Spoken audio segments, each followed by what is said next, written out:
లోకేష్ గారి నాయకత్వం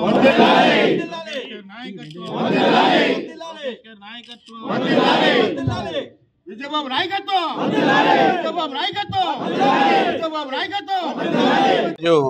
నారా లోకేష్ గారు ఐటీ శాఖ మంత్రివర్యులు, అలాగే మా జాతీయ జనరల్ సెక్రటరీ, ఆయన పుట్టినరోజు సందర్భంగా క్యాడర్ కానీ కార్యకర్తలు మొత్తం నియోజకవర్గం నలుమూల నుంచి ఆయన వేడుకలు జరుపుకోవాలనే ఏకైక ఉద్దేశంతో ఈరోజు ప్రతి ఒక్కరు స్వచ్ఛందంగా వాళ్ళ కార్యక్రమాలు చేయాలని ఏకైక ఉద్దేశంతో చేస్తున్నారు. ఎప్పుడూ చరిత్రలో జరగలేని విధంగా ఈరోజు పుట్టినరోజు వేడుకలు రాష్ట్ర వ్యాప్తంగా జరుగుతున్నాయి అనడానికి ఒక కారణం ఏంటంటే ఆయనలో ఒక పోరాటం.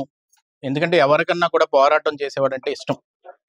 ఏ వ్యక్తి అయినా పోరాటం చేసి ముందుకొచ్చి ఎదుర్కొని నిలిచి, చరిత్రలో అయినా కూడా ఎంతో మంది ఫ్రీడమ్ ఫైటర్స్, ఇవాళ సుభాష్ చంద్రబోస్ గారు కూడా ఇండియా మొత్తం ట్రెండ్ అవుతున్నారంటే ఆయన జయంతి రోజు ఈరోజు ఆయన పోరాటం చేశారు కాబట్టి. అదే రోజు ఈరోజు నారా లోకేష్ గారు కూడా ఈరోజు బర్త్డే వేడుకలు రావడం, దాంతో ఏమంటే మొత్తం రాష్ట్ర వ్యాప్తంగా కూడా అందరూ కూడా జరుపుకోవడం, 2 రాష్ట్రాల్లో తెలుగు రాష్ట్రాల్లో కూడా జరపాలని ఏకైక ఉద్దేశంతో స్వచ్ఛందంగా వచ్చారు. ఎవరో పిలుపుని కూడా ఇవ్వలేదు.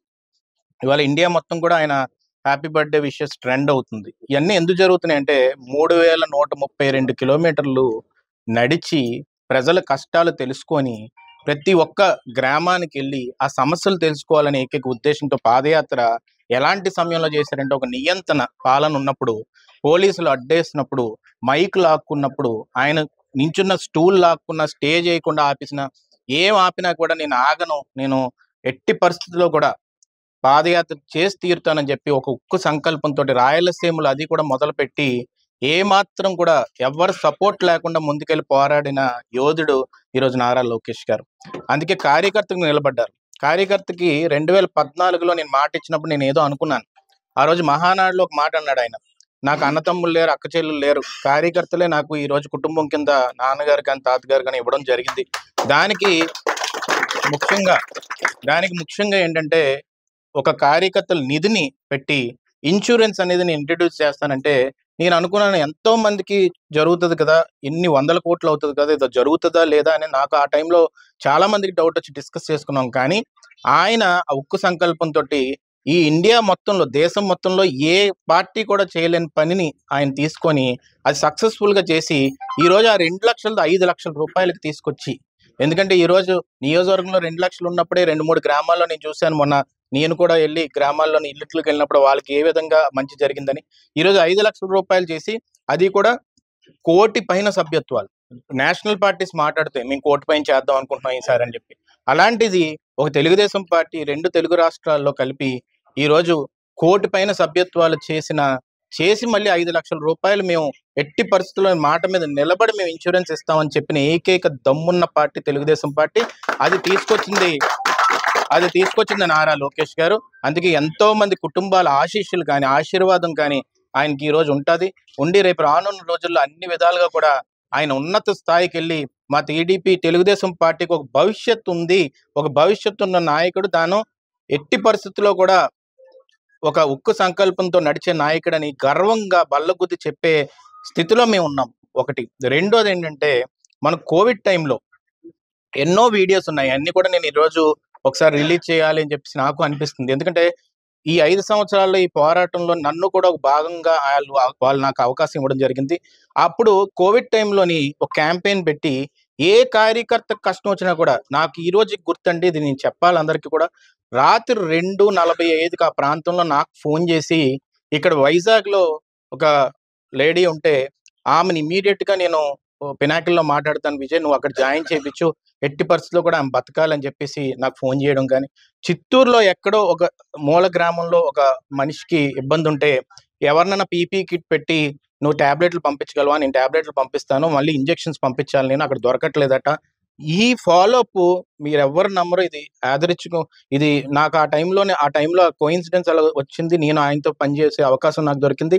ఆశ్చర్యకర విషయం ఏంటంటే, రాత్రి 3 గంటలకి 2 గంటలకు ఫాలోఅప్ చేయడం అనేది నేను ఇప్పటికీ మర్చిపోలేకపోతున్నాను.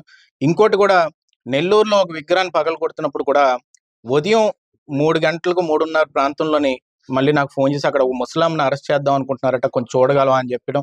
మనకి సుధాకర్ గారి ఇష్యూ జరిగినప్పుడు కూడా, డాక్టర్ సుధాకర్ గారి ఇష్యూ జరుగుతున్నప్పుడు కూడా వాళ్ళ అమ్మగారు బాగున్నారా లేదా, వాళ్ళ కుటుంబం బాగుందా లేదా, వాళ్ళు నర్సీపట్నంలో ఉంటారా అక్కడ ఉంటారా, అన్ని వేర్ అబౌట్స్ కనుక్కొని ఆ ఫ్యామిలీని మనం ప్రొటెక్ట్ చేయాలి. పాపం వాళ్ళు చాలా విక్టిమ్స్ కింద తయారయ్యారనడం. లేకపోతే మనకి పాక కాల్ చేస్తే ఒక లేడీ, మనకి వెంకయ్యమ్మ గారు అక్కడ చాలా ఇబ్బంది పడితే ఆమె గురించి కనుక్కోవడం. అంటే నీ ఇన్ని ఇష్యూస్ నా బుర్రలో అలా ఉండిపోయాయి అంటే ఆయన ఎంత ఫాలో అప్ చేసి ఉంటారు అనేది ఒకసారి మనం అందరూ ఆలోచించాలి. ఇంత సంకల్పంతో కానీ, ఇంత మంచి హృదయంతో కానీ, ఒక ఎమోషనల్ గా కనెక్ట్ అయ్యి ఏ పనినన్నా కానీ ఒకళ్ళకి మాటిస్తే ఎంత పెద్ద ఇన్ఫ్లుయెన్స్ వచ్చినా కూడా ఒత్తిడికి రాకుండా ముందుకెళ్లే ఏకైక దమ్మున్న నాయకుడు నారా లోకేష్ గారు నేను చాలా దగ్గరగా చూశాను. అందుకు భవిష్యత్తు మాత్రం ఈ టీడీపీకి ఆయన భుజస్కంధాల మీద ఉండడం అనేది చాలా గర్వంగా నేను భావిస్తున్నానండి. ఇంకొక విషయం ఏంటంటే, మన యూత్ కానీ అందరూ నేర్చుకోవాల్సింది ఏంటంటే, పడిన చోట నుంచి లెగిచి పరిగెట్టాలనేది ఆయన దగ్గర నేర్చుకోవాలి. అక్కడ మంగళగిరిలోని ఎవరన్నా ఓడిపోతే, అయ్యో మీరు అంత పెద్ద కుటుంబం నుంచి వచ్చారు కదా, కొత్త కాన్స్టిట్యున్సీ కదా, ఎప్పుడు 85 తర్వాత మళ్ళీ గెలలేదంట, మళ్ళీ మీరు చేయగలరా అని చెప్పి ఒక ఛాలెంజ్ ఇస్తే, ఆ ఛాలెంజ్ ని స్వీకరించి నేను ఓడిపోయినా పర్లేదు, నేను మారిపోను, ఎవరు చాలా మంది ఒత్తిడి పెట్టారు ఇంకొక నియోజకవర్గం వెళ్ళిపోయి, లేదు లేదు నేను అది ఇంకో నియోజకవర్గం వెళ్ళాలంటే నేను ఓడిపోయినట్టు అవుతుంది, నేను ఏదో ఒకటి చేస్తానని చెప్పి ఈ రోజు 95,000 మెజార్టీ తీసుకొచ్చి రాష్ట్రంలోనే అత్యంత ఎక్కువ మెజార్టీ కింద ఆయన నిరూపించుకొని, అదే నియోజకవర్గంలో ఎక్కడైతే తెలుగుదేశం 25 ఏళ్ళు ఎక్కడ కూడా జెండా ఎగరలేని నియోజకవర్గంలో జెండా ఎగరేసి ఎంతో మంది గొప్పలు చెప్పుకుంటే నేను పులివెందుల్లో గెలిచా, అక్కడ గెలిచానని, అవన్నీ తాతల నుంచి నాన్నల నుంచి వస్తే గెలుస్తారు, ఎవరన్నా గెలుస్తారు. నేను నర్సీపట్నంలో పోటీ చేస్తే గెలుస్తా. కానీ నేను కొత్త నియోజకవర్గాన్ని తీసుకొని, అది కూడా ఒక 25 ఏళ్ళు 30 ఏళ్ళు గెలవలేని నియోజకవర్గాన్ని తీసుకొని అక్కడ గెలిపించి, అది కూడా ఉన్నతమైన మెజార్టీ తెప్పించడం అనేది ఎవ్వడి వల్ల సాధ్యం కాదు. ఎంత మంది అయినా కానీ వాళ్ళ అనుకూల నియోజకవర్గాలకు వెళ్తారు తప్ప, నేను ఎక్కడ గెలలేని నియోజకవర్గానికి వెళ్ళి గెలిపిస్తానని దమ్ముండి సాటి చెప్పి గెలిచి తెలుగుదేశం జెండాను ఎగరేసిన ఏకైక దమ్మున నాయకుడు నారా లోకేష్ గారు. అలాంటి వ్యక్తిని ఎప్పటికీ కూడా మనం స్ఫూర్తిగా తీసుకోవాలి.